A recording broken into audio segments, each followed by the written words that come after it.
Hi everyone, welcome back to the life journey. ಇದು ಬಂದುಬಿಟ್ಟು Wednesday log, I mean Shivaratri ಹಬ್ಬದ ದಿನದ ಲಾಗ್. ಸೊ ಹಬ್ಬ ಅಂದಮೇಲೆ ಸ್ವಲ್ಪ ಹೆಣ್ಮಕ್ಳು ಬೇಗನೆ ಹೇಳಬೇಕಾಗುತ್ತೆ. ಹಾಗಾಗಿರೋದ್ರಿಂದ ಸ್ವಲ್ಪ ಬೇಗನೆ ಎದ್ದು ಮನೆಯೆಲ್ಲ ಕ್ಲೀನ್ ಮಾಡಿಕೊಂಡೆ. ಮನೆಯೆಲ್ಲ ಕ್ಲೀನ್ ಮಾಡಿಕೊಂಡು ಸ್ನಾನ ಮುಗಿಸ್ಕೊಬಂದು ಪೂಜೆ ಮಾಡಿದೆ. ಪೂಜೆ ಮಾಡಿದ್ದಾದಮೇಲೆ ನಾನು ಫಾಸ್ಟಿಂಗ್ ಇದ್ದೆ. ಸೊ ಹಾಗಾಗಿ ನನ್ನ ಮಗ ಇನ್ನೂ ಚಿಕ್ಕವನು, ಅವನಿರಲ್ಲ ಅಂತ ಗೊತ್ತಿತ್ತು ನನಗೆ. ಸೊ ಹಾಗಾಗಿ ನೈವೇದ್ಯಕ್ಕೆ ಅವಲಕ್ಕಿ ಮಾಡ್ಕೊಂಡಿದ್ದೆ. ಅವನಿಗೂ ಕೂಡ ಅದನ್ನೇ ತಿನ್ನೋದಕ್ಕೆ ಅಂತ ಕೊಟ್ಟೆ. ಅವನು ಹೇಳ್ತಾ ಇದ್ದ, ಮಮ್ಮಿ ತುಂಬ ಚೆನ್ನಾಗಿದೆ ಅಂತ ಹೇಳಿಬಿಟ್ಟು. ಸೊ ಅದಾಗ್ತಿದ್ದಂಗೆ ಮಧ್ಯಾಹ್ನ ಆಯಿತು. ಯೂಶ್ವಲಿ ಎಲ್ಲ ಮುಗಿಸೋ ಅಷ್ಟೊತ್ತಿಗೆ 1:30 ಆಯಿತು. 1:30ಗೆ ಅವನು ಕ್ಲೇಯಲ್ಲಿ ಆಟ ಆಡ್ಕೊಂಡು ಕೂತ್ಕೊಂಡಿದ್ದ. ಮಮ್ಮಿ ಏನು ಮಾಡೋದಂತ ಗೊತ್ತಾಗ್ತಿಲ್ಲ ಅಂತ. ಜಸ್ಟ್ ನಾನು ಹೇಳಿದೆ, ಗಣೇಶನ್ ಮಾಡು ಅಂತ ಹೇಳ್ಬಿಟ್ಟು. ಅವನು ಇಲ್ಲ ಮಮ್ಮಿ, ನಾನು ಶಿವನ್ ಮಾಡ್ತೀನಿ ಅಂತ. ಓಕೆ, ಎರಡನ್ನೂ ಮಾಡಂತ ಹೇಳಿದೆ.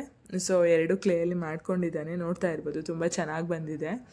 ಅದಾಗ್ತಿದ್ದಂಗೆ ಈವ್ನಿಂಗ್ ಆಯಿತು, 6:30 ಆಯಿತು. ನಾವು ಟೆಂಪಲಿಗೆ ಹೋಗಬೇಕಾಗಿತ್ತು.